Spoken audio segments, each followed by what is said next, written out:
Good afternoon and welcome back.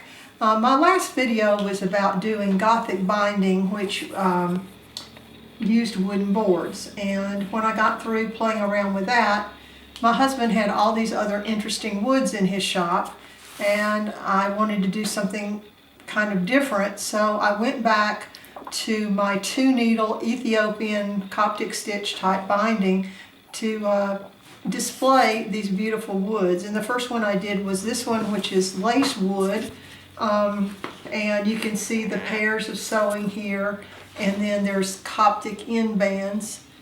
This paper is just plain paper it's called Nomad. It's made in India, I believe, and then each of the signatures is wrapped with a piece of my eco print paper, so that's the only kind of internal decoration here.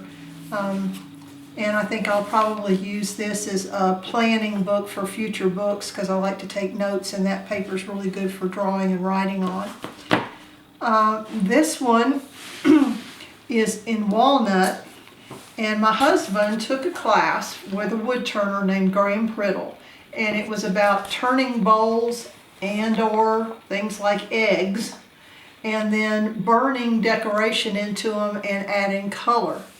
And this little egg right here was a band, and I thought, that kind of looks good, but I like this design. So he took the front board of this book and did a burning technique here for the decoration on this one. Once again, this is 2-needle Ethiopian binding with the same Coptic end bands. I wanted to mention that I use a lot of digital journal pages from Vectoria Designs. And Tina is wonderful in that if she's kind of in a genre like Gothic, whether she's featuring crows and ravens or just Gothic diary kind of thing, which is what this page is from. I think there might be some in here. Or the idea of, I think she's got one called Gothic Dragon's Lair. I'll put a link below the video, but this is from multiple kits. Yeah, there's the dragons. From multiple different kits. But the deal of it is that you have kind of an infinite variety of books that you can make, because you can take, and you can see this is 2 different sets, but the colors all blend beautifully together. So you can take a kit and you don't have to just make that one kit. You can start combining, recombining, and come up with just some wonderful things to do. And then I was looking at classes that I might want to take and came across a photograph, and I don't do flower pressing, so the class was a flower press made with wooden boards that were sewn onto blotter paper and some cardboard, but they had this leather wrap around the middle, and that decorative element just really appealed to me. So what this is that this is 2-needle Coptic binding here, but there is long stitch on leather on this part of the book.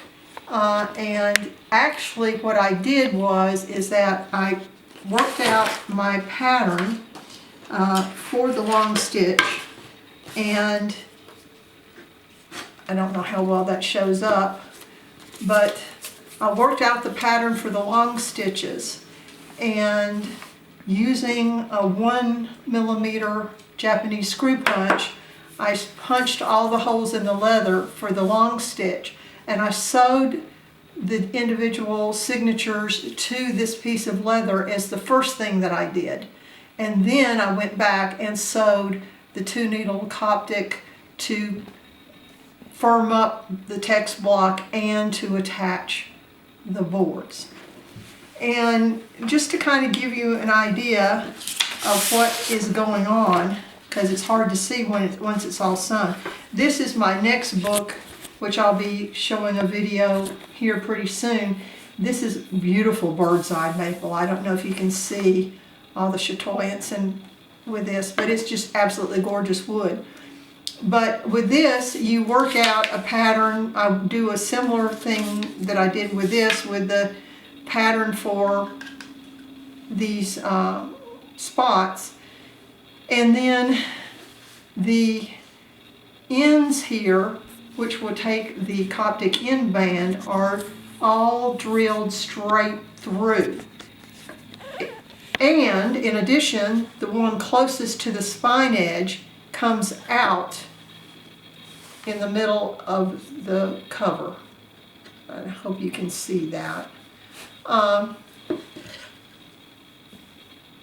And the ones here, the two in a line, are straight through, but the end one only comes out here. So you can see that there's 3 holes on the exterior of the board, but these are like little 2 holes on the board. So that's kind of, I work out a lot of things on this 1/8 inch graph paper, because I have found I usually like to use either Mohawk Superfine or Arches Tex Wove paper and a signature of 4 folios. When it folds, it hits almost perfectly these 1/8 inch marks. I mean, it by the nature of the amount of the width, the thickness of the paper, it just works out beautifully to use this graph paper to create your design. And then the other thing I wanted to talk about was this little clasp. Now, on previous limp vellum bindings, you've seen me use a bone clasp closure, and the bone clasps are very narrow and thin. They're meant for Japanese box work and things like that. And they just did not have the heft or the balance to me to make this look right. So my husband cut me out this one, which is shaped just like a bone clasp, but it's out of the same cherry wood. And the strap goes through it, doubled over, and is glued together. In addition, I had folded this over and glued it down on both sides so that the little rivets would have something to grab onto and hold it. And you can get a lovely little set of rivets that'll cover a lot of territory because of the 3 different sizes and the 4 different colors. You can get a lot of variety in what you do. And it comes with a little toolkit that makes it all work.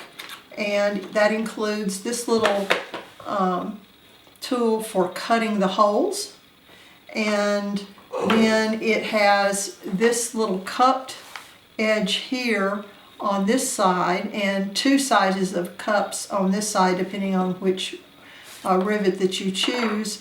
And you kind of snap it together and use a hammer, and it basically spreads the little pieces of the one end out. This end it's already kind of splitting, and it splits it out into the other side, which is a little flat piece. And, well, you can kind of see this gold one here, this little flat piece. So this end goes into here, and when you hammer it, that long piece splits out and fits into here and kind of squeezes shut so that you have usually the same color, but you have a nice strong hold. And I thought that would be necessary to be sure that this didn't go sliding everywhere. And so this little piece of leather goes through, and then it's clamped down with these 2 rivets. So that's kind of how I did it. I had a lot of fun. I think that you can get a lot of people do the 2-needle Coptic. Not everyone does it on wooden boards, but because I think they think, well, that's going to be kind of boring, just wood boards. But I was trying to demonstrate here is that there's all sorts of possibilities of things that you could do to make it not be boring. So have a great day, and I'll see you when I get these other couple of books I'm working on done. Have a great day.